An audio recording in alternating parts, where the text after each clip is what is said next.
Not having any knowledge about the spirit realm where your spirit go every time you sleep is dangerous. Your spirit, the real you, operates in the spirit realm.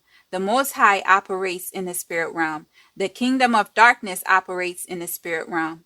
The workers of iniquity operate in the spirit realm. Not paying attention to what is revealed to you via your dreams say that you're not hearing from the Most High. We are living in the last days. The Most High say he will pour out his spirit on his people. How are you receiving those dreams and prophesying if you're neglecting your dreams and visions? In addition, you don't have any knowledge about that realm. The Most High said he speak to you in the spirit realm and give you instructions and reveal to you what is pending against your life and the world.